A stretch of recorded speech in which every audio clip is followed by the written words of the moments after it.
one. All right, take it away, Elise. All right. Good morning, everybody. My name is Elise Gordon. I am the Senior Program Manager here at Philanthropy Northwest in Seattle, Washington. This is kind of a unique webinar for us because we're really trying to lean into partnerships with other philanthropy support organizations across the country that have really deep expertise and issue areas that we know are super relevant and on people's minds in our region. So this call has a blend of Northwest funders and national funders that found out about the webinar through Funders Together to End Homelessness. So we're really excited that this is kind of both a regional zoom in and an opportunity to think about how these issues show up in other places as well, and not just here in the Northwest. So thank you to Funders Together to End Homelessness for helping make this partnership happen.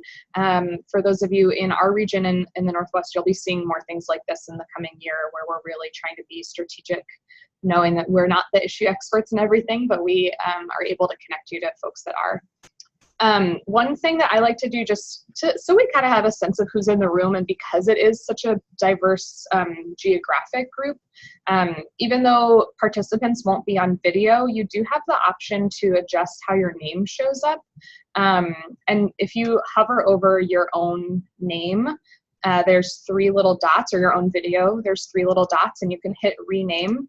Just make sure that's your actual name. And if you want to share maybe where you're calling from, either organization or location, it's just a nice way for us all to see kind of who else is sharing the webinar with us this morning. When we have more than 30 or 40 people, we don't do that, but for today it might be nice just to see.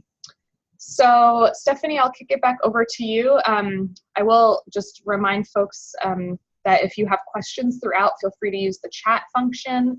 I know there are some interactive components maybe coming your way, so stay alert for any questions. And then Stephanie will be facilitating us today. So thanks for that, Stephanie, and she'll introduce our guests as well. Thanks, everyone. Great, thank you so much, Elise. And hi, everyone. Welcome to today's webinar that we have titled "The Foundation for Success is Housing Stability." Funders Together to End Homelessness is really excited to be partnering with Philanthropy Northwest and to bring this content to all of their members. For those of you who don't know me, my name is Stephanie Chan, and I am the Director of Membership and Programs at Funders Together to End Homelessness. I'm currently based in Washington, D.C., so for those of you who are joining on the East Coast or the Midwest, good afternoon to all of you, and good morning to those who are in Mountain and Pacific time. For those of you who may not be as familiar with Funders Together to End Homelessness, we are a national network of philanthropy that is dedicated to preventing and ending homelessness. And as an organization, we work to educate funders across the country about what works in ending homelessness and how philanthropy can better use their voice to advocate for better policies. So as I said, we are really excited that Philanthropy Northwest approached Funders Together to talk to their members about how important housing stability is to the outcomes of all other systems, whether that's education, employment, thriving communities, the criminal justice system, and things like that. And I really hope that by the end of today's webinar, you'll walk away with a better understanding about how different systems connect and intersect with housing and homelessness, as well as how other funders are thinking about grant making at these intersections. So just a couple of housekeeping details before we get started.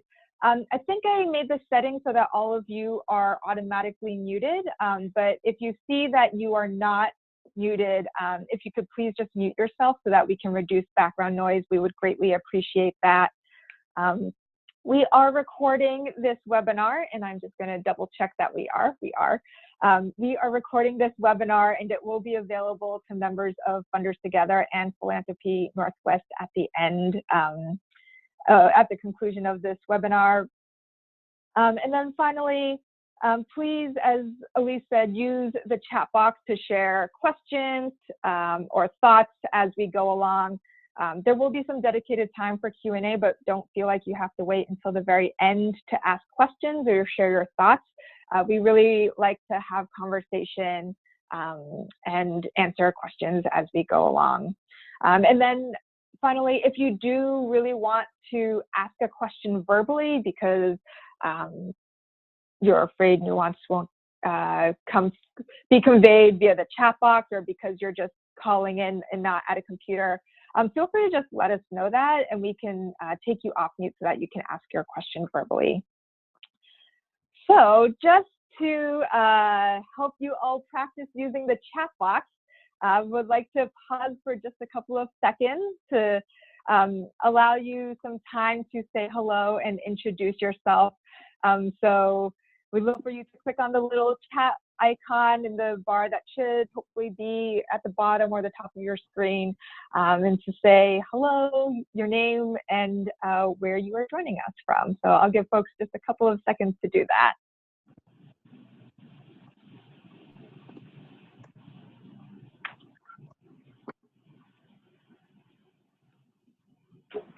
Thanks, Elise, for setting a great example for us.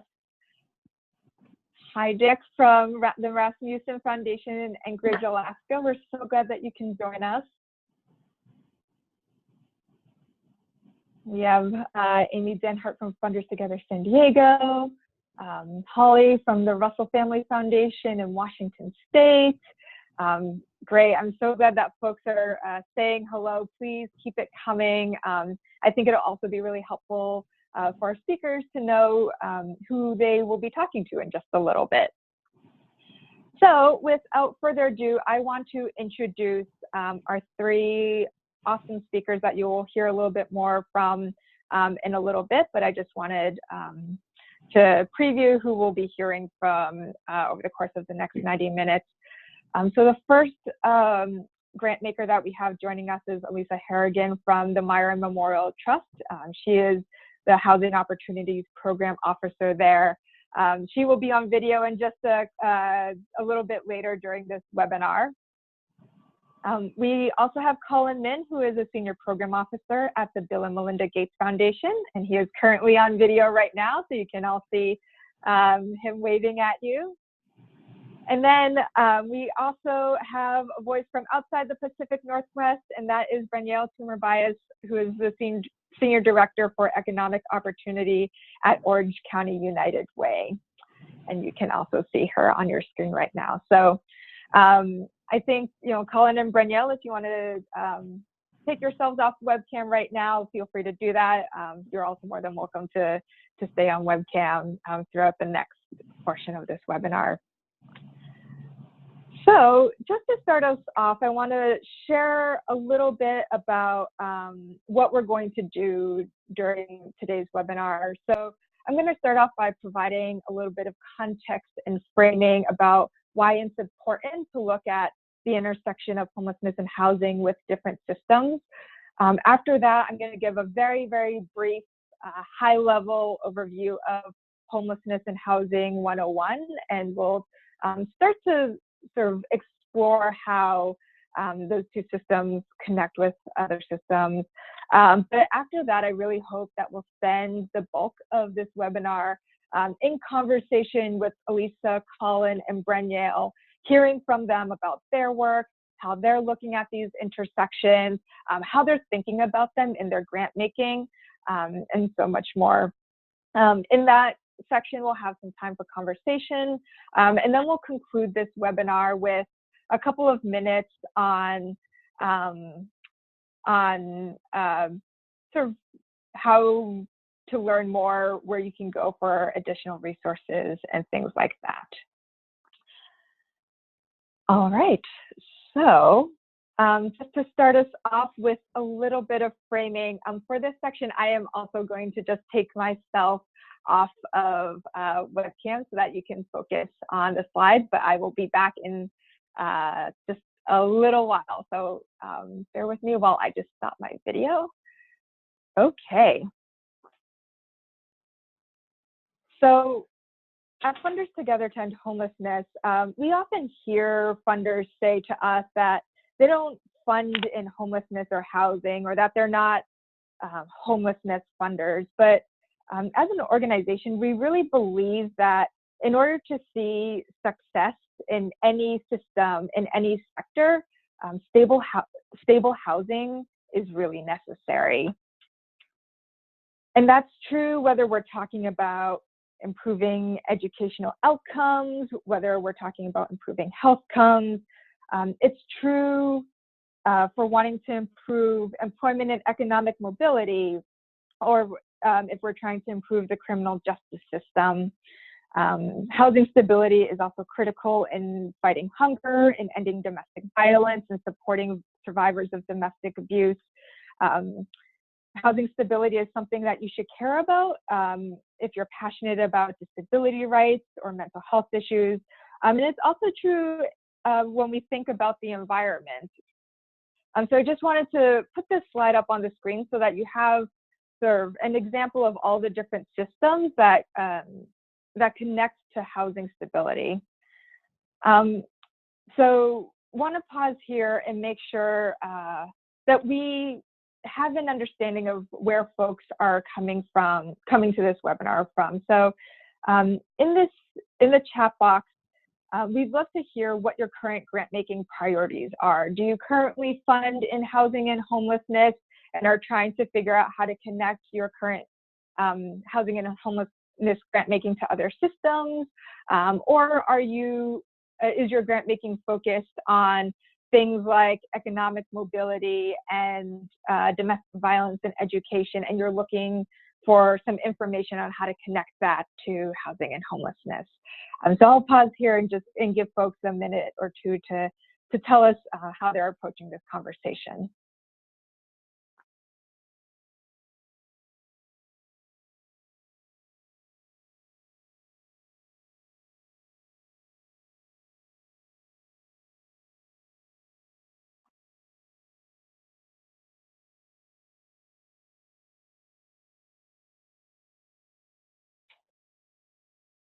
Okay.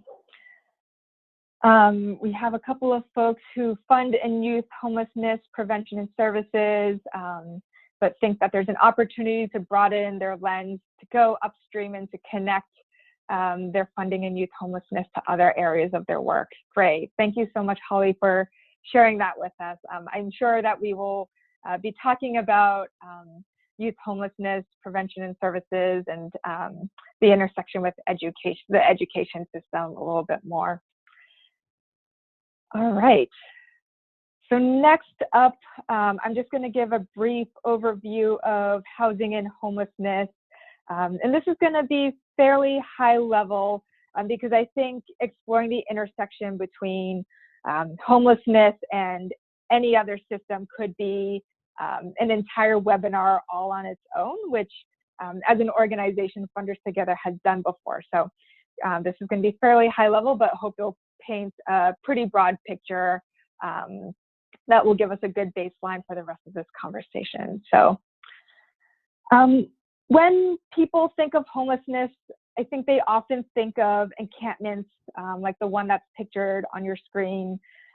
Folks often picture people sleeping on park benches or in tents under a freeway overpass.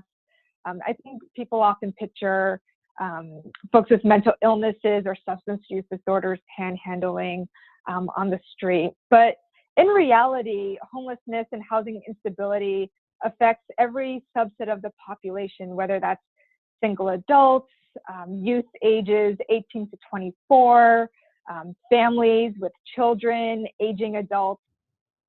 And so housing instability and homelessness, is not just limited to people who are experiencing chronic homelessness, who are the folks that are usually in encampments on the street. As a matter of fact, the largest population of people experiencing homelessness are single adults. And most often their experience with homelessness is brief and non-recurring. So despite common stereotypes, most homeless single adults don't actually suffer from a chronic mental illness or substance abuse or other disabling conditions. Most people are homeless for a relatively short period of time before reconnecting to housing. And as a sector, we know that affordable housing would end homelessness for the vast majority of single adults. But ending homelessness for folks also requires connections to employment and income. It requires access to good healthcare services and reentry and recovery supports. And then similar from the other side, the ability to maintain stable employment, to lead a healthy life and participate fully in the civic, social, and economic fabric of this country also requires that people have a safe and stable place to call home. Just a couple of quick definitions. The Department of Housing and Urban Development, or HUD, defines being literally homeless as lacking a fixed, regular, or adequate nighttime residence. So this can include a private or a public place, as long as it's not meant for human habitation, such as a park bench. It also includes shelter and transitional housing, as well as hotels and motels that are paid for by nonprofit organizations or government programs. Someone can also is also homeless if they've been in an institution like jail or prison or a mental institution for 90 days or less, if they were in a shelter or living on the streets immediately before they were in that institution. It's, I think, also maybe worth sharing that for those of you who care about children and youth, that the Department of Education also sort of talks specifically about children living in cars in abandoned buildings, and also sort of doubled up with friends and family as part of being homeless. So in case you are wondering what homelessness looks like in the Pacific Northwest, every year there is something called the point in time count. It's sort of like an annual census of people experiencing homelessness. And so during the last point in time count, there were just shy of 43,000 people experiencing homelessness in the Pacific Northwest. So that's Washington State, Oregon, Idaho, Montana, and Alaska. There were also a little over 3,500 households with children. So that's not individuals, that's households, so families with children. And then roughly 3,400 people between 18 and 24 years old.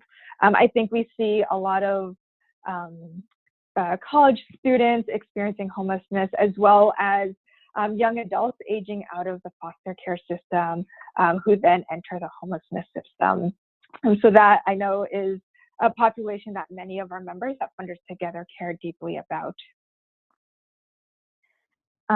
Something else that I want to stress is that people of color, and especially Black people, are dramatically overrepresented in the homelessness system, and that as funders, as people who care about homelessness and housing stability, we really need to work to dispel the myth that homelessness is a result of personal failings or poor choices. The data that you see on your screen is not from the Pacific Northwest, but is from 5 different communities from across the United States, and was compiled together by an initiative called SPARK, Supporting Partnerships for Anti-Racist Communities. The researchers behind this study did a deep dive in 5 communities across the country that looked at racial disparities in the homelessness system. And if you look at this graph comparing the racial and ethnic breakdown of the general population and those living in deep poverty, and then the homeless population, you'll see that even though white people make up 62% of the population and 46% of those living in deep poverty, they only make up 28% of people in the homelessness system. And then the red line that you see on your screen is the trend line for Black people. That's basically the inverse. So that even though 34% of those living in deep poverty are Black, they account for nearly 65% of the homeless population. And this is really important because it tells us that poverty rates alone do not explain the overrepresentation of Black people in the homelessness system. Instead, systemic racism, and that's racism that's built into our laws and policies and how our systems operate, is what contributes to the disparities that affect people of color in this country. In the SPARK study that I just mentioned on the last slide, the research team conducted nearly 150 oral histories and found 5 major areas of focus that contribute to racial inequities and homelessness, and that result in the disparities that I just showed you. One of those areas is economic mobility. So this is a lack of stable jobs that pay more than the minimum wage, as well as the social networks that help people become connected to those types of jobs, precipitates homelessness for many people of color. Housing, I'm sure is no surprise that the unavailability of safe and affordable housing options presents both a risk of homelessness as well as barriers to permanently exiting homelessness. The criminal justice system, I'm sure that many of you know that involvement in the criminal justice system, especially when such involvement results in a felony, creates ongoing challenges. People with criminal records face high barriers to employment, to securing housing, including public housing, and often can't obtain federal aid for higher education. Additionally, many of you may know that people who have felonies, who have been convicted of felonies, can't vote upon release from prisons. I think something else that I just feel like I would be remiss not to mention right now, since it seems fairly timely, is that folks who are incarcerated often are trained for in certain vocational skills, whether that's in to be mechanics or in carpentry, are also trained to be firefighters and are helping to fight wildfires in California right now. But then upon release from prison, actually aren't able to get the jobs that they were trained to do while incarcerated.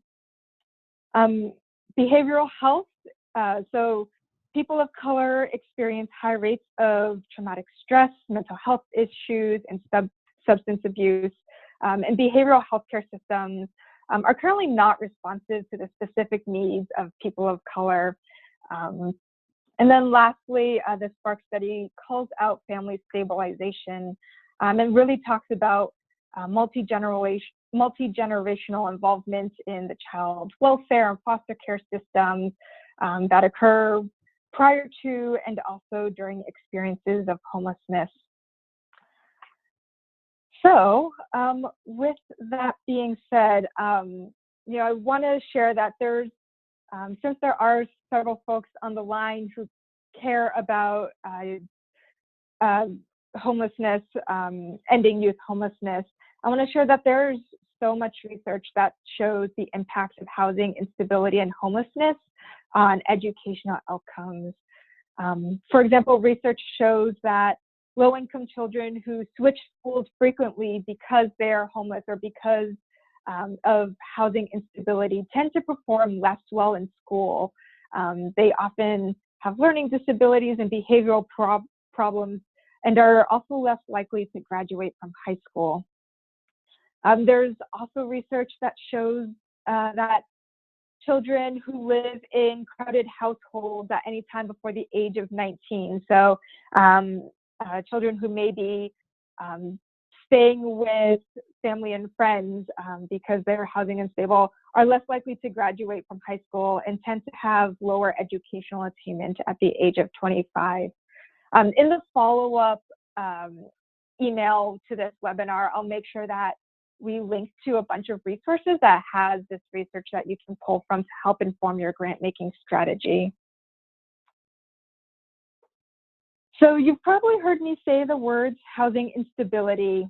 In case you need a little bit of clarification on what that means, someone is housing unstable if they're spending the bulk of their income on rent, if they're having trouble paying rent, moving frequently, and or if they're living in overcrowded situations. The high cost of housing in this country and stagnant wages means that many people face housing insecurity. And I know that many of you probably already realize that rent is really expensive. In almost every state in the Pacific Northwest, a person has to work at least 2 full-time jobs in order to afford a 2-bedroom apartment at fair market rent. So on your screen, you can see the breakdown. In order to afford a 2-bedroom apartment at fair market rent in Alaska, someone needs to work 2.5 full-time jobs at minimum wage, or 100 hours a week. So if you think about the implications of this and what that means for the time a parent can spend with their children, if you think about the time it takes to commute from job to job, if you think about just the fact that people need to rest and recover at the end of a long work day, I think we can all agree that it's not sustainable or possible for folks to work this many hours per week just to afford rent. So to illustrate what safe and stable housing can do for someone, I just want to quickly share a story about this woman named Kimberly Dale. You can find the story in the link that's at the bottom of your screen, as well as on the Funders for Housing and Opportunity website. But the woman you see on your screen, Kimberly Dale, had a job as a tax specialist, was experiencing domestic violence and left her abusive husband. And after she left her abusive husband, she found that her single income wasn't enough to move her and her children to a safer neighborhood with better schools and hospitals. This woman, Kimberly, had 2 children who were experiencing health problems. And the doctors in her community and teachers had sort of written that off as health problems that were being triggered by violence in their community. But after Kimberly left her husband, she was lucky and was awarded a housing voucher that allowed her to move to a better neighborhood and to pay no more than 30% of her income towards rent. And she shares that being able to stabilize her family's housing and to move into a better neighborhood meant that she had better access to health care for her kids. And because she had access to better health services, it meant that her children were finally properly diagnosed and treated for their health conditions. And it turned out one of her children had Asperger's, the other had epilepsy, and that their health problems weren't just a result of community violence. And so for Kimberly, securing housing was more than just a roof over her head. It was a gateway to better health. It was a gateway to better opportunity and things like that. But not everyone is as lucky as Kimberly. Many communities have frozen the list to sign up for public housing and have anticipated wait times of several years for folks to get into affordable housing. As a matter of fact, the National Low-Income Housing Coalition did a survey of public housing authorities, and their survey showed that over half of public housing authorities have closed their wait list to new applicants. So if you think about how many people are working low-wage jobs, who are in need of affordable housing, but then cannot sign up to be on a list to get for public housing, I think it sort of really illustrates how important and dire this topic is. The good news, and then I will sort of pause, is that we know what it takes to end homelessness and housing instability. We, as a homelessness system, know that we need an effective, coordinated homelessness system that's able to move people into housing as quickly as possible. We also know that we need to preserve and expand safe, affordable housing options for everyone. But we also know that we need to improve quality employment opportunities for people so that they can remain stably housed. We know that we need to fix the criminal justice system so that people aren't criminalized for being homeless, and so that people leaving prisons do not end back up on the street. We know that we need to think about how health outcomes improve when people have a place to sleep, store and take their medicine, and stay sheltered from the elements. And we also need to ensure that children have a safe place to sleep so that they can focus in school and dedicate time to learning and developing, and to prevent the trauma from being homeless from happening to our children. So I think it will take working more intentionally across systems, and also working more intentionally around making sure that we undo systemic racism, to stop the racial disparities that we currently see, to ensure that we have a country where everybody, regardless of the color of their skin, is able to reach their full potential. I think if we can focus, if any of you are familiar with the term targeted universalism, if we sort of think about and focus our improving outcomes for those who are most affected by issues, it will improve outcomes for everyone. So with that, we are going to shift this conversation to how funders are working at the intersection of homelessness with other systems. So while I bring Elisa, Colin, and Brenielle back, I'd love to hear from folks. What are currently your biggest questions about how homelessness and housing instability intersect with other systems? And so we will give folks a second to answer that question while we turn our webcams back on.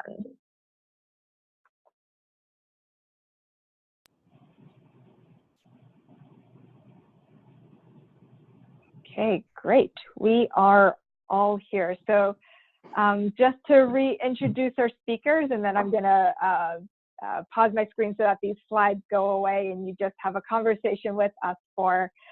We have Elisa Harrigan from Meyer Memorial Trust in Portland, Oregon. We have Colin Min from the Bill and Melinda Gates Foundation in Seattle, Washington.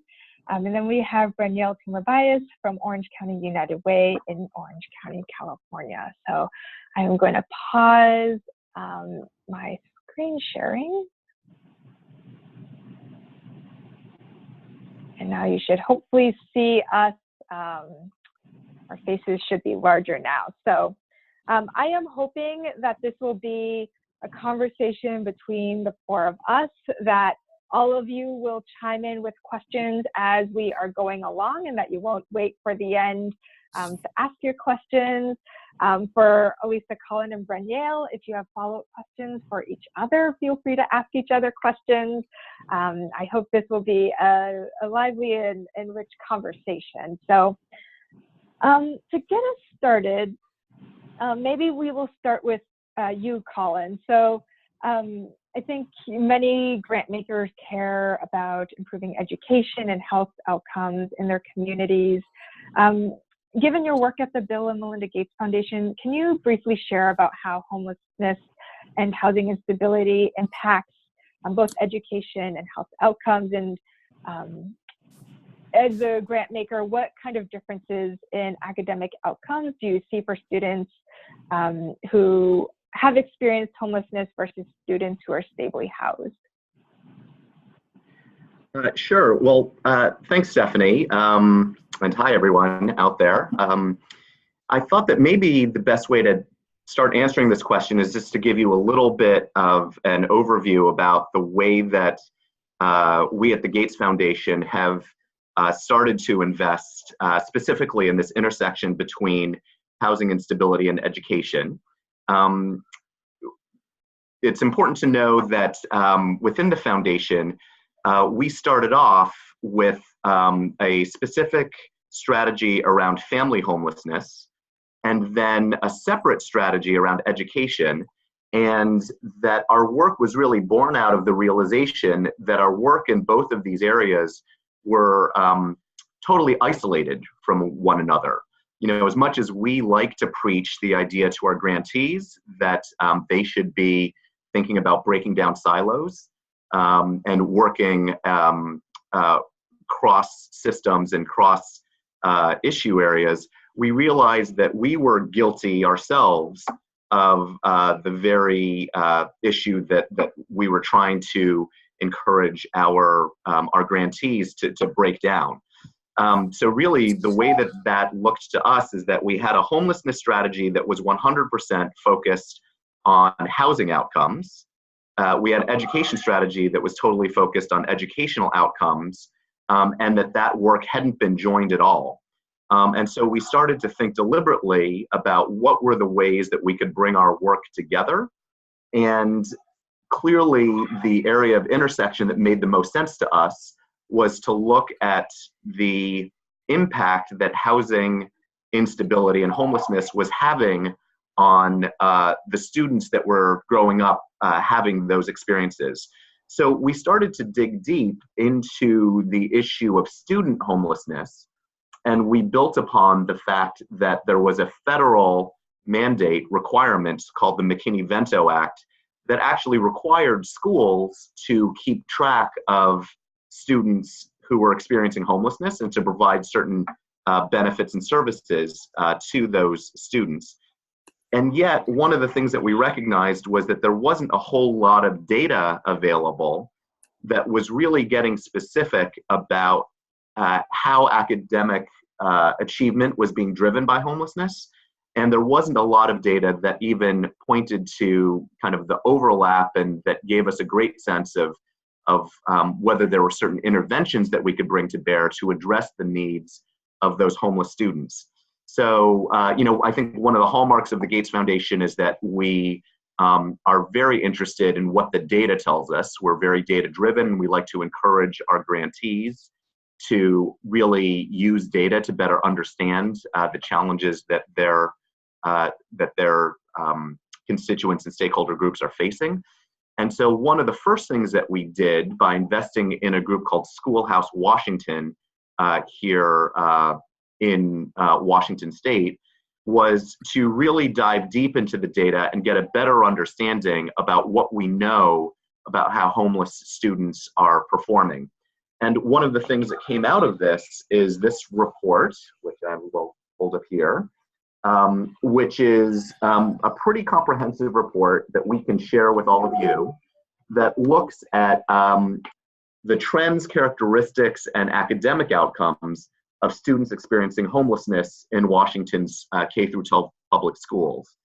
And one of the things that this report highlighted to all of us that really never existed before because no one had gone deep to actually analyze the data is that students experiencing homelessness not only clearly have significantly worse academic outcomes at all grade levels. The interesting thing is looking at when we compare those outcomes with other low-income students, we see that those academic outcomes are significantly lower even than other low-income students. And so one of the things I think that has got us to think about is that it's not solely an issue of poverty, that there really seems to be an issue related to housing instability and homelessness in particular that's leading to those poor academic outcomes. We also, one of the significant findings in the report is that because the McKinney-Vento Act, which comes out of the Federal Department of Education, uses a broader definition of homelessness that actually includes doubled up students. One of the things that this report was able to do was to demonstrate that doubled up students actually were experiencing the same type of poor academic outcomes that kids who were literally homeless were experiencing.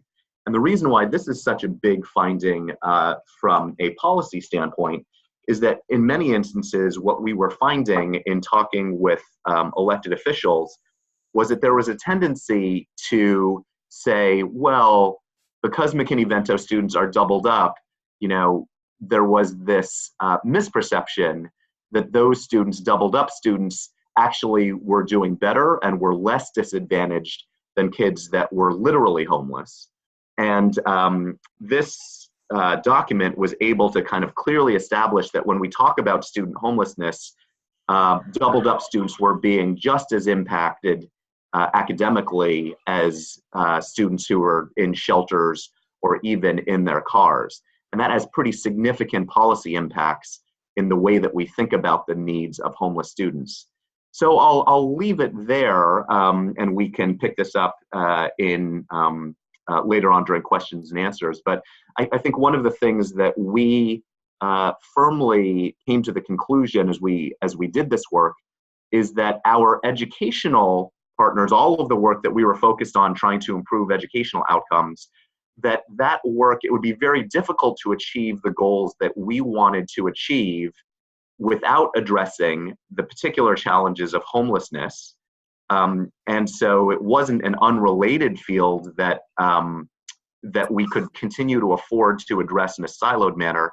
And similarly, we developed an understanding that if we wanted to address the needs of homeless families, our homelessness strategy really needed to keep in mind the role that housing stability played in trying to address those educational outcomes. Really, the strategies and goals of each of our previously siloed fields would not be able to succeed without closer work together.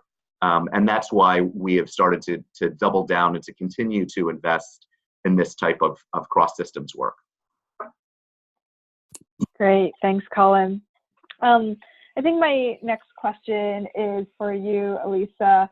So I think in the homelessness field, we often hear folks say that, we know what it takes to end homelessness. The way to end homelessness is with a home.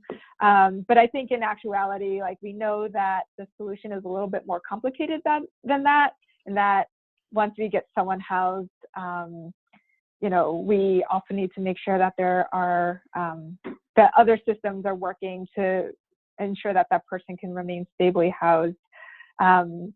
We know that people with low incomes, with criminal records and poor credit histories and high medical costs and things like that can often find it difficult to remain in safe, stable housing. So for participants on this call who might sort of have their grant making focus be to lift people out of poverty and things like that, I was wondering if you could talk a little bit about housing costs and stable housing in light of all that. And if you want your little pups to say hi to everyone, I'm sure folks on the line would not be upset if that happened. Yes. Hi. So this is Elisa Harrigan with Meyer Memorial Trust. And she's not a little pup. She's a Great Dane, like a full Great Dane. So she will probably make an appearance. Hi, welcome everybody. So with Meyer Memorial Trust, we used to be a responsive grant maker for over 30 years. And in the last 4 years, we've switched to being 4 portfolio areas. And so one of those is building communities, so that's civic engagement. We have healthy environments, equitable education, and housing. And so with that, we have collaboration components where we see cross areas from each of these portfolios. So we have deep expertise in each one of those portfolios, but there's a number of times where things come up that it's not just isolated to that one area. They are cross issues. So we have the opportunity to kind of work together and talk through some of those. So some of those might include, around supporting folks in our equitable education program as we're seeing outcomes related to housing instability and that mobility component that Colin was just talking about. We do look at the healthy environments, like we are right now considering grants related to tribal housing and natural resources related to housing, how that kind of plays in that intersection. And then we do a lot of advocacy components with our civic engagement. And so part of that is, they're all really related. And so with the anti-poverty component, a lot of folks who are working in that area are not surprised to hear that folks are often forced to choose between paying for medicine, food, childcare, rent, and other things. So when you are kind of living paycheck to paycheck and paying a significant portion of your income to your housing costs, anything else can just totally throw things off and kind of spiral you into a really unstable housing situation, especially if you're having to make choices between really important things, like I had just mentioned. So all those kind of pressures really push on all those pillars that I was just talking about. And so the goal to end cycles of poverty for barriers is really leads us to needing to think across systems. So we hear often frustrations from the health systems that they are often releasing people into the streets or back into dangerous housing situations that actually landed them in the healthcare system. So sometimes that's mental health crises that they're having, they get, or surgeries, they get the support they need from the hospital system or the healthcare system, and then it's time to release them, and they don't have the expertise or the network necessarily always to really look at the housing. Like their caseworkers will see that they're kind of going into homelessness, and so there's some efforts, but they don't have necessarily vouchers or access to do that. And so kind of working across those systems is really important for people's healing so that it doesn't land them back into a health crisis. It's similar with jails and prisons.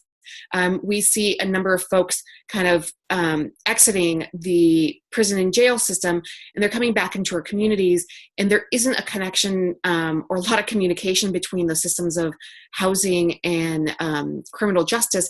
And so we're seeing folks go back onto end up landing in the streets if they lost their housing while they were in prison or jail, and they end up having to sleep on the streets, or there's public urination, and so they could end up going back into the jail system because they don't have a stable housing situation. And that also makes it hard for them to find employment too if they don't have a place. I mean, there's just a lot of components there where fair, it doesn't matter. I mean, there aren't components that really support that, especially if there's judgment around not having an actual address to list on your application, or being able to focus on some of these other elements of anti-poverty because you are stressed out in the lack of having housing. And so a big component is, we want to look at how can we support folks to go beyond surviving and really look at thriving. And one of the points I want to make is Meyer doesn't actually fund homelessness. So when we were first looking at our relationship with funders together to end homelessness, we were like, well, we're not a homelessness funder, we're a housing funder. How does that work? And a lot of it is these intersections that Stephanie was talking about, is really looking at how do we actually end homelessness. And so for us, that's our engagement component. So this relates to immigrants and refugees, resettlement programs, disabilities, even the LGBTQ plus communities. And so we really want to look at how do we support folks so that they can be their best selves and be in environments where they can feel safe in their apartment complexes or in their housing situation, and know that the rules or the culture that's in place is welcoming in order to help them kind of really feel stable, to kind of really look at eliminating those other barriers and challenges that come up when you are food insecure, when you have challenges with education. Housing is one of those basic pieces where if you have that in place, you are able to focus better on some of those other places. That's just, one of our beliefs. We know that, those other pillars are really, really important as well, but we have seen and heard from our other portfolios and from folks in the community that some of those programs, like after school programs, they're having a hard time struggling because the children are stressed out, like not just the parents, but kids are stressed out, young kids, about not knowing where they're going to sleep that night, or knowing that there's an eviction coming. And so there's this element of like not just supporting folks exit homelessness. I mean, that's super important, but there's the also both and with supporting people to stay housed. It's so much less expensive to support people to stay housed versus exiting the homelessness system, and also significantly less traumatic. And so, like Stephanie said, we know what it takes to kind of support folks. There's definitely some innovations that can be made. It's just a matter of really the resources being there, the political will, community will, and efforts within the systems. So there's the larger systems playing in place. So whether you're looking at the state systems coming together, and then there's also the local areas. And so I'll get into some of that a little bit later. Great, thanks, Elisa.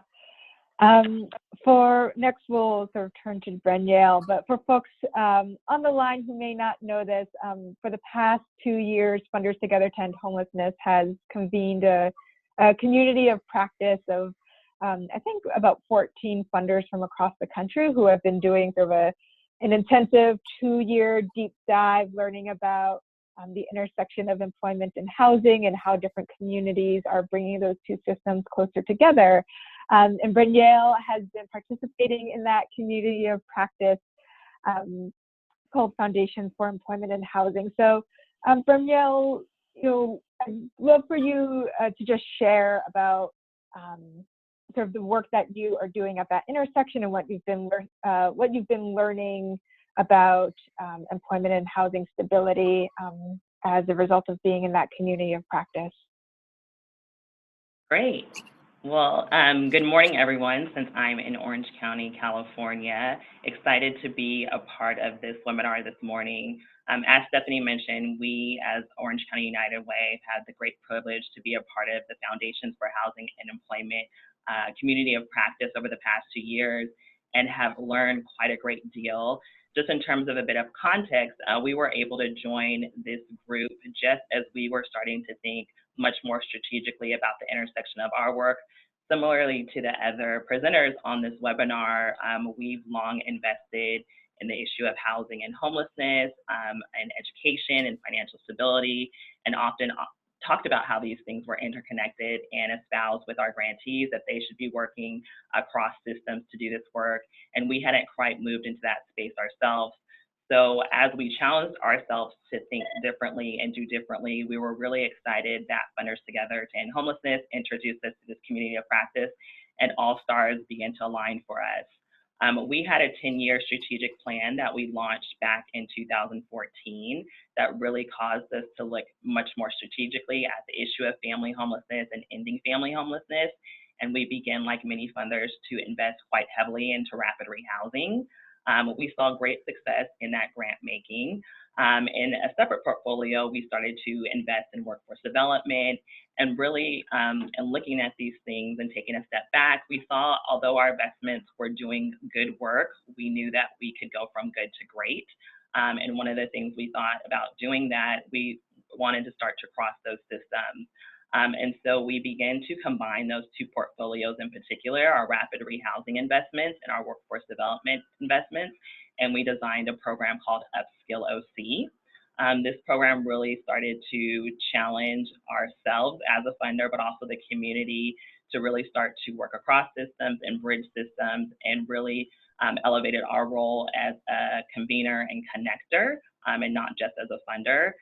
So with this particular program, we designed that once a family had been put through rapid rehousing and were back on their feet and maintaining housing, that we wanted to push the envelope a little further and start to think about not just integrating employment strategies to get them a job, but a well-paying job. And so we started to look at our local data. At that time, JP Morgan was doing a lot of work across the country around middle skills jobs and the job growth opportunity that a lot of communities really have the opportunity to take advantage of. Here locally, we had a very burgeoning middle skills job opportunity, particularly in the healthcare and IT sectors. So we started to work behind the scenes quite intensely to bridge our rapid rehousing work with workforce development, particularly these middle skill jobs in IT and healthcare, and any other sector that was willing to work with us that really saw the opportunity to help build their talent pipeline and really transform, an employment standpoint of giving back and corporate social responsibility. And with that, we've now just gone through a pilot year with this program where, again, we've targeted very richly and deeply with rapid rehousing families once they're housed, linking them now to job opportunities that are middle skills based. And United Way plays the role as a funder in this work, as well as a connector and convener, bringing all parties to the table from our nonprofit partners, employers, the community college system, but really now challenging, I would say, the status quo locally, that we need to start thinking about systems work collectively and cohesively. And while there are separate systems that serve these individuals and families, they're often tapping all of these systems. So it would behoove us to connect and work with them. So being a part of this community of practice, we were really excited to obviously be connected with other foundations across the country that were looking at their portfolios and the work of their community differently around this intersection. And one of, I would say, our biggest takeaways were really about how data plays such a key role in this work, and that it is important in designing programs and systems that you are constantly reviewing and retooling your data systems and challenging what is being asked as it relates to kind of the end goal. So one of the things this group really espoused well was not only with respect to each system that you're looking at data and trying to get to the end of the line, but that you're also seeing how data questions can link across systems. So within a housing system, are you asking questions about employment, and vice versa? In an employment system, are you asking questions about living wage and making sure someone doesn't fall into homelessness? So we were really excited about that and using data to make informed decisions, as has been shared previously. Also, the importance of, in doing this work and intersecting systems, the importance of incorporating lived experience. Oftentimes, obviously, we're addressing the issue of family homelessness or homelessness, and we're not incorporating those that have experienced this. We're working off of best practices, obviously, but really to strengthen our programs, to continue to retool and push ourselves to do more and do better. It's important to have lived experience at the table in program design as we continue to grow the work. Similarly, capacity building is something we talked a great deal about within this community of practice. As we're doing this work, there's a lot of change that impacts our grantees in particular, and oftentimes they're often drinking from a water hose. They're constantly dealing with crisis in the individuals and families they're serving. And so the greater role philanthropy can play in providing technical assistance and capacity building to help people get to the end of the line in doing this really important work. And finally, I would say public policy has to be a part of these conversations when we're talking about the intersection. And that's something that this community of practice spent a great deal of time diving into and really trying to strengthen our muscle around advocacy and public policy, as it really is kind of the final kind of nail in the coffin when we're trying to end this work and trying to do more. So with that, I'll kind of turn it back over to you, Stephanie. Happy to dive deeper into those things. But yeah, I think since you brought up the role of funders and engaging in policy and advocacy work, I wonder if you would be comfortable sharing what the community of, how that has, what that has looked like for Orange County United Way, and also sort of what the community of practice has been doing. And then for Lisa and Colin, just to tee you up, if your foundations have also engaged in any sort of policy or advocacy activities related to looking at the intersection of, for example, education and family homelessness. Would love for you to talk about that, or how you think other foundations should engage in policy and advocacy work focused at these intersections. So, Brynjol, do you want to talk a little bit about your work doing policy and advocacy stuff, either locally or nationally, and what the community of practice has done? Yeah, so locally for us, advocacy has been a part of our platform, I would say much more intentionally and strategically since the launch of our 10-year plan. So we're now about 5, 6 years into doing this pretty intently, having a staff member that focuses on our public affairs and advocacy work and really sets an agenda for us as it relates to all of the issue areas that we're working to address. For us, it's really about making strategic connections with local elected officials, making sure that we're tapping into their network and influence that they have within our local communities that we're serving, incorporating them into now our respective committees that govern our work, and making sure that there's more collaboration that's happening because so that we all can better serve our community. Within the community of practice in particular, we've spent some time developing a public policy agenda that we've been able to work on strategically with the United States Interagency Council around this intersection of employment and housing, and that can be presented at the federal level. We've had a content expert at the table driving kind of this community practice forward in partnership with Funders Together, which is the Heartland Alliance, who themselves, based in Chicago, have done a tremendous job of raising this narrative across the country and have had tremendous influence over the WIOA and a lot of local legislation, national legislation. And so I think we continue to learn as a United Way. I think within this community of practice, just the pivotal role that public policy plays, and that it can't be a forgotten piece. It has to be integrated. If we're talking to working across systems or addressing a particular area, this has to be something that is equally moving forward in addition to your grant making as being in the role of philanthropy. Thanks, Brynjel. Elisa or Colin, either of you want to chime in around how your foundations have engaged in policy or advocacy?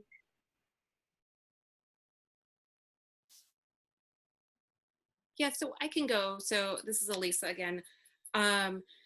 So there's a couple ways that Meyer has been involved. We have RFPs specifically around advocacy, and it's a wide open net.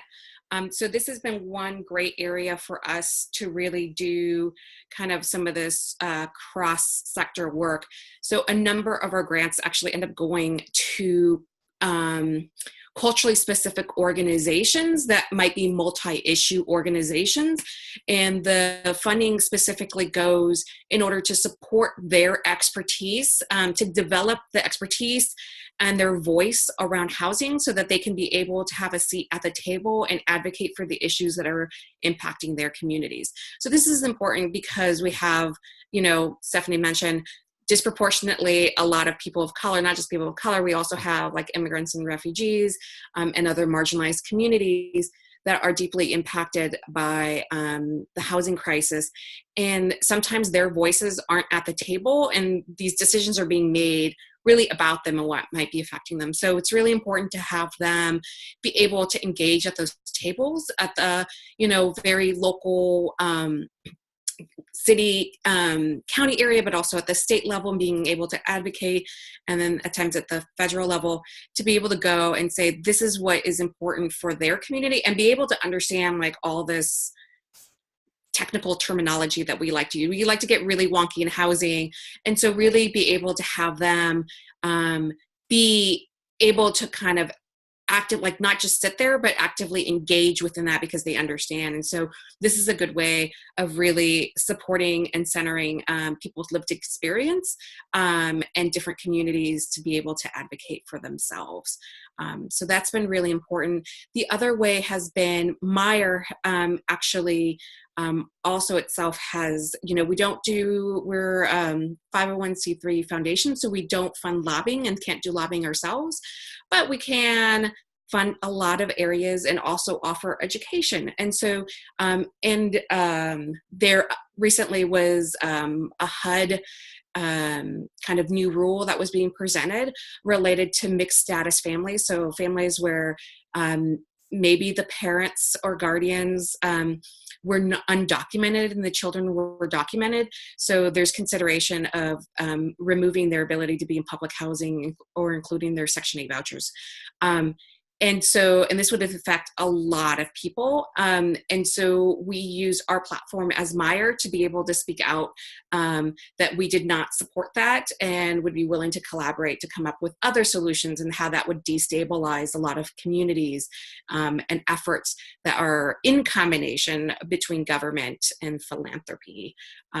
So that is the other, there's a variety of ways that we've been able to try to step in with that, like use our funder voice, which is super new and often very scary for philanthropy, but it's also important just because we're funding some of these things. And so I think there's different ways of being able to kind of use your voice, whether it is very actively being advocating or more using it as an educational platform. And so you can pivot in different ways. Thanks, Elisa. Colin, do you want to chime in? Sure. I would just add that, armed with the data that I described a little bit earlier, we have continued to fund capacity in this instance with this organization, Schoolhouse Washington, to use that data to be able to make the case to policymakers that we know that this is a specific population that needs greater supports. And so, like Meyer, we are also a private foundation, not able to lobby ourselves, but we're able to fund the capacity of organizations that are able to advocate for, in this instance, Schoolhouse Washington led the push to create the passage of statewide legislation called the Homeless Student Stability Act that provided resources for school districts that were seeing large populations of homeless students, and that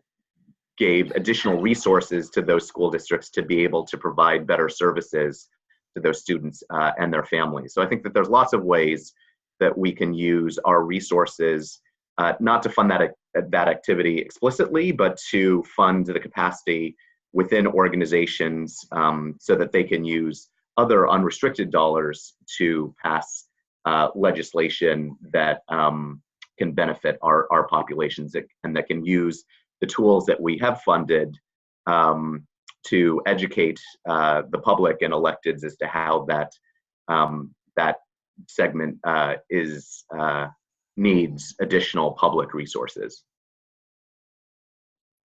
Great, thanks, Colin.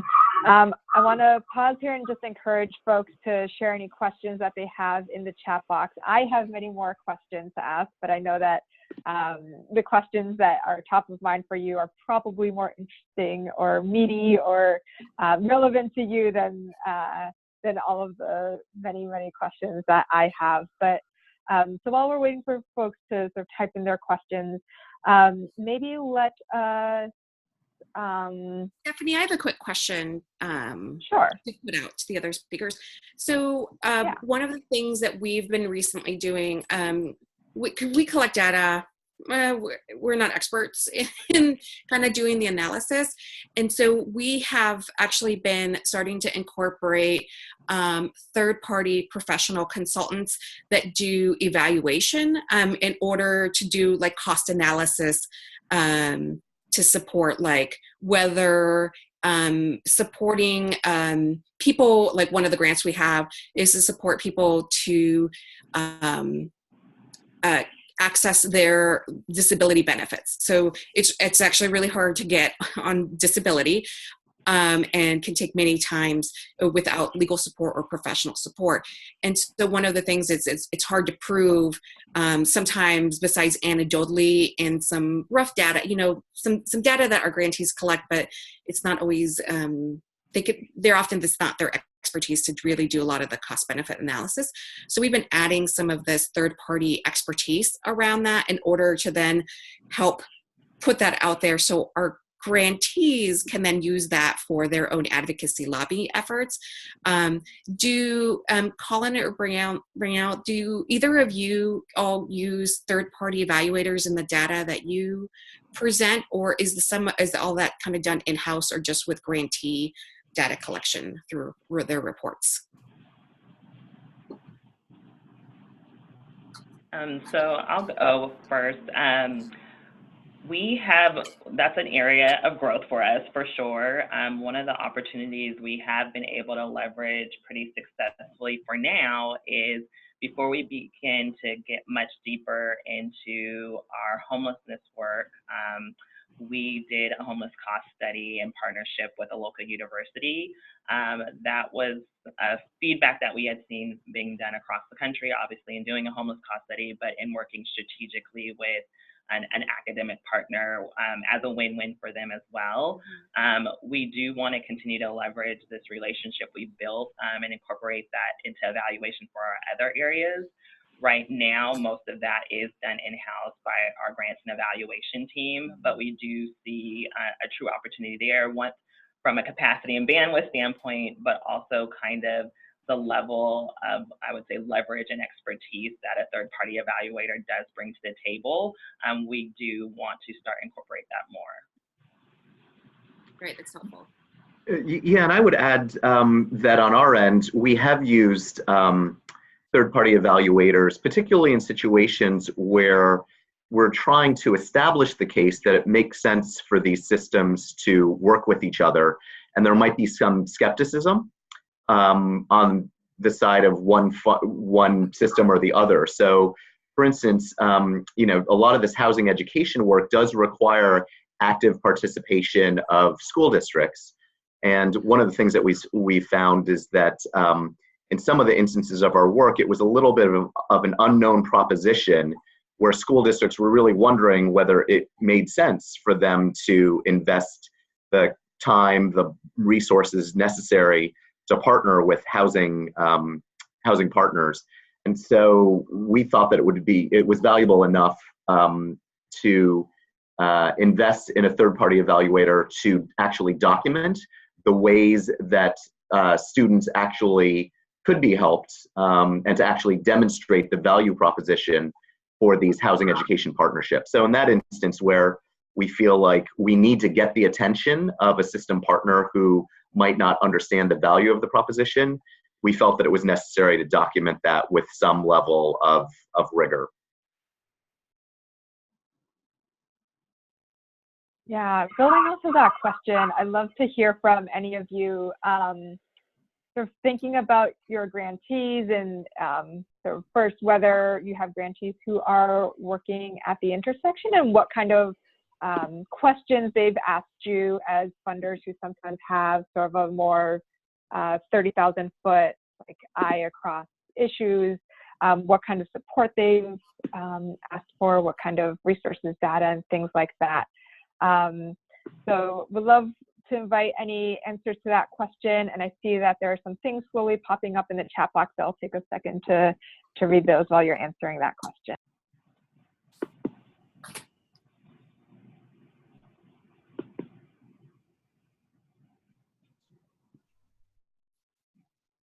So this is Elisa. So yes, we get the, well, so either we get the ask or we volunteer the information, only because we have sometimes folks will say, you know, we're really having a hard time with this area. Like we will try to go and do visits and ask them, you know, where are they struggling? Where do they need more support, or what could be beneficial, or what's a good role for philanthropy to be playing? And so, you know, we'll let them know.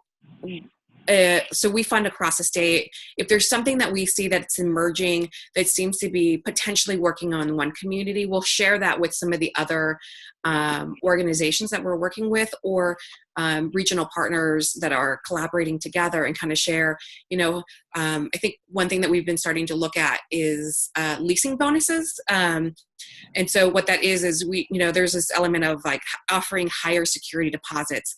And so there is this other concept that in the reverse is saying, hey, landlord, we will give you an extra $1,000 to lease to this person because we know that they are considered potentially higher risk or higher barrier, right? If they might have poor credit history, the criminal history, maybe they owe back landlord debt or something like that. And so we'll say, if we, you know, give you some extra money, knowing that the market is kind of tight and competitive, would you be willing? And that's legal to do, right? As long as you're not doing it in a discriminatory fashion. And so it just kind of helps give them a leg up. Where we see folks who have higher means will often do that anyway. Like they might offer different incentives on their own. And so this is just a way to help with that. And so we saw that that was a project that was starting to have success in the Eugene area. So we started just kind of casually mentioning it to other communities, and particularly like the Urban League. And some of our reentry partners who find that their folks have a lot more barriers or much more discrimination.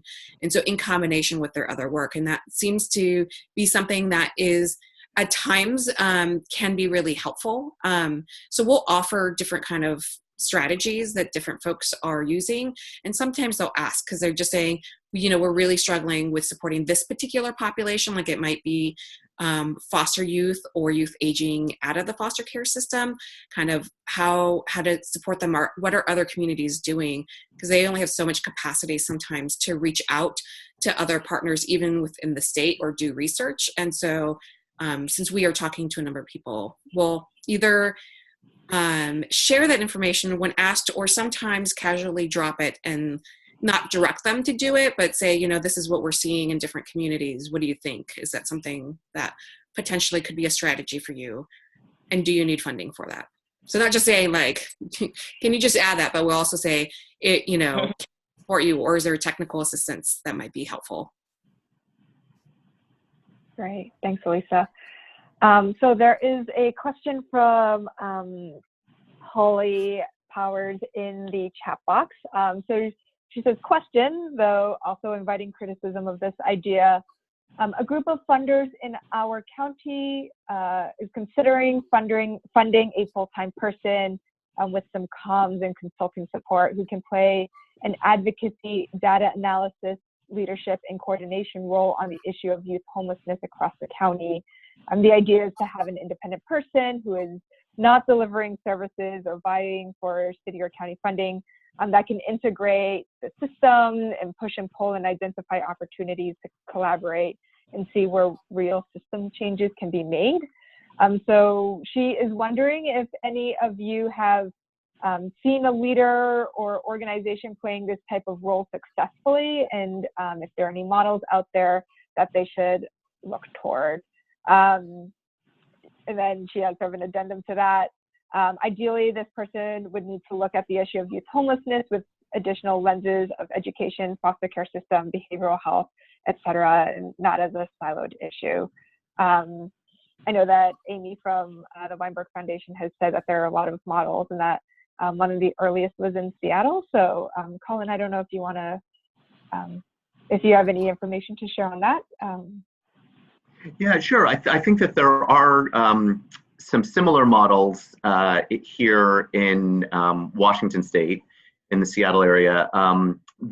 They kind of vary. What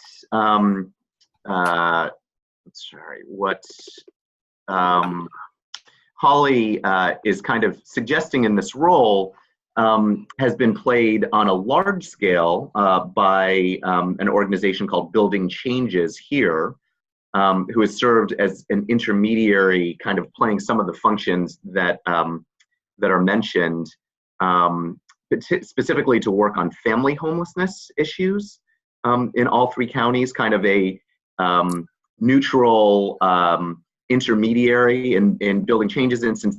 They do have some funding resource to help spur innovation and collaboration, but really are meant to be kind of a neutral party that can kind of play a technical assistance role in trying to coordinate different systems.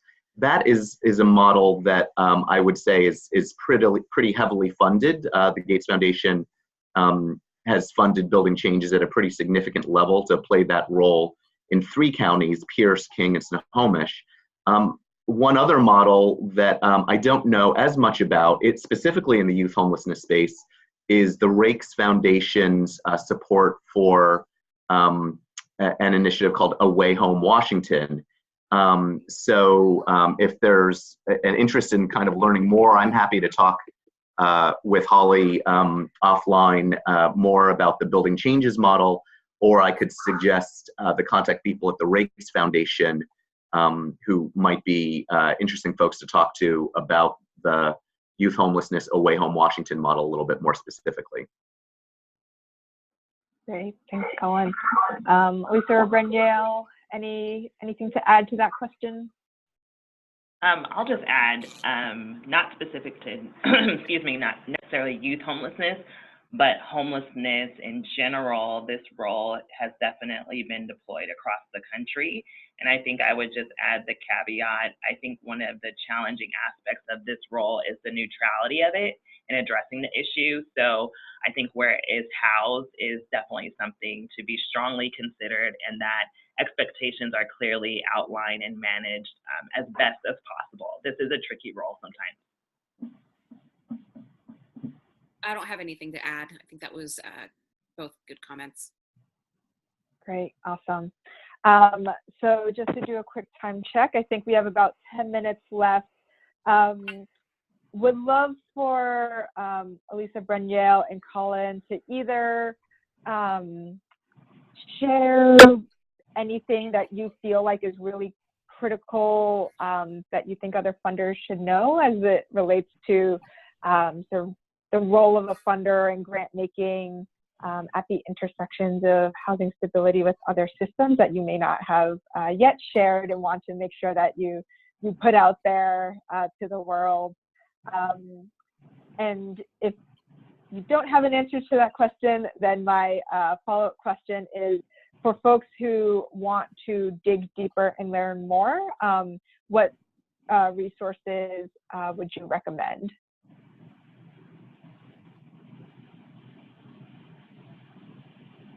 So I guess I'll jump in. I think that what I would underline for folks who are interested in aligning systems that aren't used to talking to each other, and I actually think that that's one of the most valuable roles that philanthropy can play, it's important to spend time understanding and articulating the case as to why these cross-systems partnerships would make a difference in each system achieving the goals that it has set out for itself. Because all of these partnerships and collaborations take time, and decision makers are always going to be trying to figure out why it makes sense for them to invest in these partnerships with unfamiliar partners. And I think it really will tie to their ability, their understanding about the way that those partnerships can help them to advance the goals and impact that they're trying to achieve. And that's sometimes a difficult thing to understand when it comes to systems that we're not so familiar about. But I guess the work that we've done in this area has just underlined for me the importance of defining things for each system in the terms that they're used to thinking about it.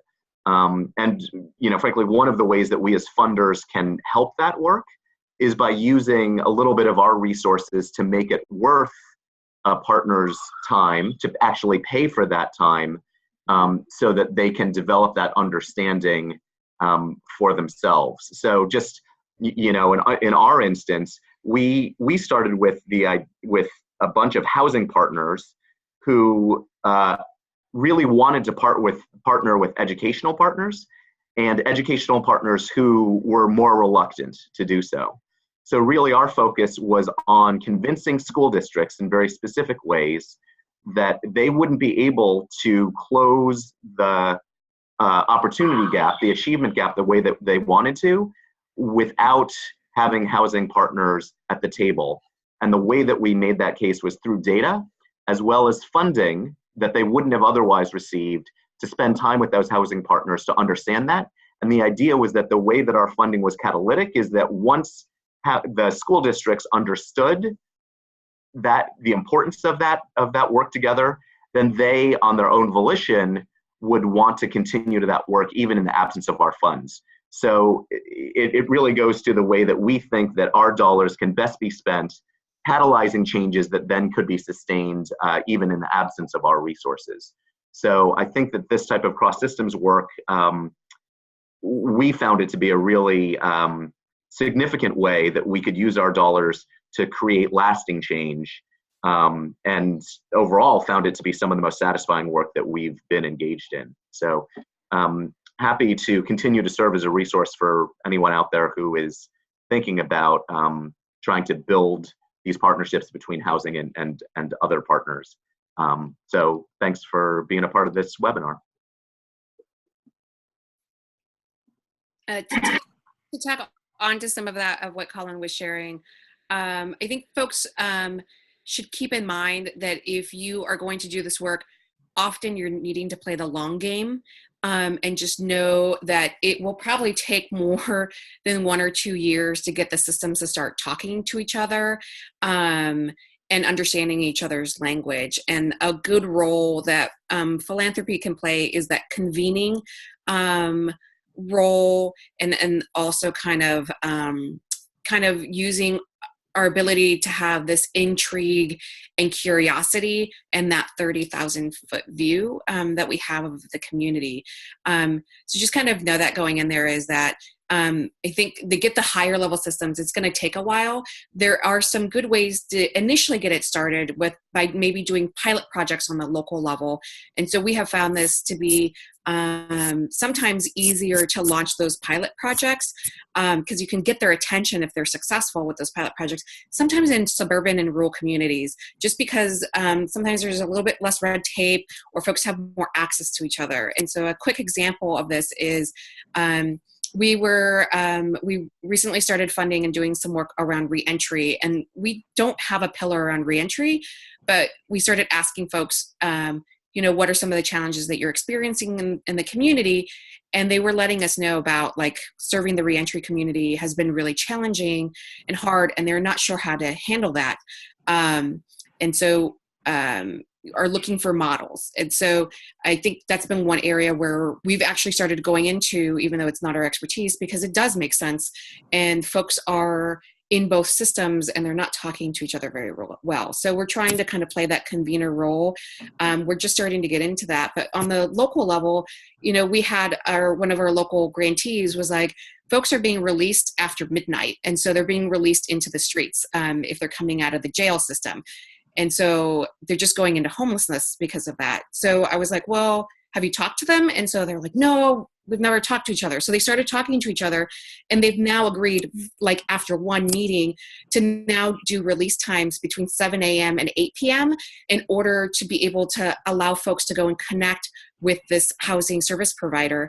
And they're even actually providing a space for the housing service provider to actually go to the jail 2 hours every week at each of the jails to go do some housing counseling, ready to rent work. And they're actually co-funding that because they feel it's really important around reducing recidivism. So some of it is really just using the curiosity. I mean, it wasn't like I was like, go talk to them, that's your role. I was like, what's going on? I'm not on the ground in that part of the community, but like, how can we use our leverage as a funder, because folks are often willing to pick up the phone when we're calling, to kind of add that role. So I think that there's this element to really look at potentially pilot projects on the ground to get the attention of a higher level system. And so we are using some of these pilot projects in that manner. But we also know it's a long game to be playing and to try to really make a change. That is our point of view and our experiences. Other folks may have different experiences. I would definitely concur. If you can take the time to elevate your work through piloting different ideas and being innovative, I think, my final words would be around pushing yourself to think outside of the box, push the envelope, be a strategic partner that's willing to do more than just grant money. Be a convener, be an educator, all of those things. Those are really what we espouse to do in our 10-year plan. We created an acronym that's a call to action to the community. It's called FACE 2024, but it's also an acronym for the role that our United Way will play in addressing these issues as a funder, an advocate, a convener, an educator. And when you're able to do those things, I would say your role in philanthropy really changes from transactional to transformational. You really don't have to be so reactive. You can be proactive and strategic. I would say my biggest takeaway in this last year is, we've always played a very unique role, obviously, with the corporate world through workplace giving, but now being able to leverage those relationships with corporations and engaging them as employers, helping them to build their talent pipeline has been such a game changer. And one business partner really fell in love with the work that we're doing. It's a cybersecurity company, and the CEO rolled up his sleeves, got super involved, created a free cybersecurity training program for our program, and has since hired 2 people that have gone through that now work for his company and tripled their income in a matter of 2 to 3 months. So these are the things that, failing forward has got us through too, and it's been so eye-opening and so encouraging, and we're really excited to continue to invest in thinking cross-functionally across systems, and happy to serve as a resource to you all about our learning. I would definitely also encourage, if you haven't been tapped into national outlets like the National Alliance to End Homelessness, Funders Together, as well as the Heartland Alliance, those are some really great resources that will really catapult your work in this arena.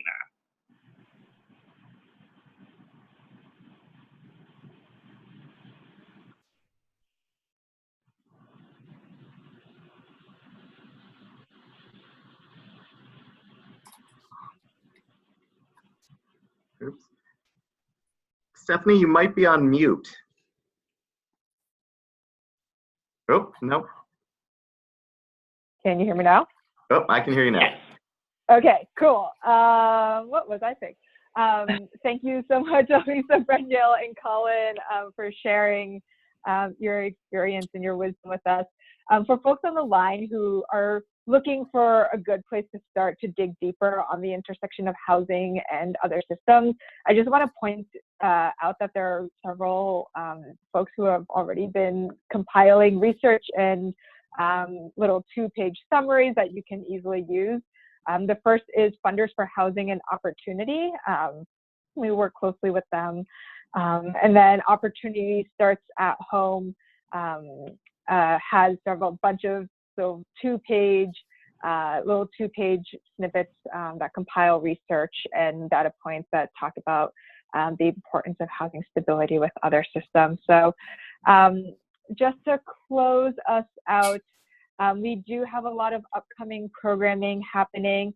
For those of you who are going to the Change Philanthropy Unity Summit, Funders Together is going to have a fairly large presence there. Our board chair who works at the Riggs Foundation, Katie Hong, is going to be doing a lightning talk at the Philanthropy Northwest conference on November 18th. And then the CEO of Funders Together to End Homelessness, Amanda Indiri, will be at the Unity Summit and will be doing 2 sessions during their conference. So please let us know if you are going to be there. We would love to try and see if funders want to sit together for breakfast or lunch one day to meet up and connect. And then finally, our 2020 Funders Forum is going to be in Oakland, California. We are doing that in conjunction with the National Alliance to End Homelessness, and registration is now open. So I hope that one of us, we Funders Together, will see you somewhere in our many upcoming travels, whether that's in Seattle or in Oakland, California in February. So thank you all so much for your attention and for being on this webinar with us. Thank you to Elisa, Brendale, and Colin for taking the time to share your wisdom and expertise and experience with all of our folks. And after this webinar, we will be sure to send out the recording and follow-up reports and materials and things like that. So thank you all so much, and have a wonderful morning or afternoon, depending on where you are. Stephanie, will people be able to get our contact information? Because I think there's probably a number of areas that all 3 of us fund in, or if folks want to follow up. Yes, yeah, we will cool. be sure to share your contact information. Elise, is there anything you'd like to say to close us out? If you are one of the Philanthropy Northwest members, you'll be getting just a quick little evaluation from me later today. If you could fill that out, it'd be great. And if there's other types of content that you would like to go deep on, there's organizations like Funders Together for many of the issues that are relevant in philanthropy that we're trying to support and work on. So we're actively building out our 2020 programs, and if there's other kind of partnerships you'd like to see, please let us know. Thanks. Great. Thank you. Take care.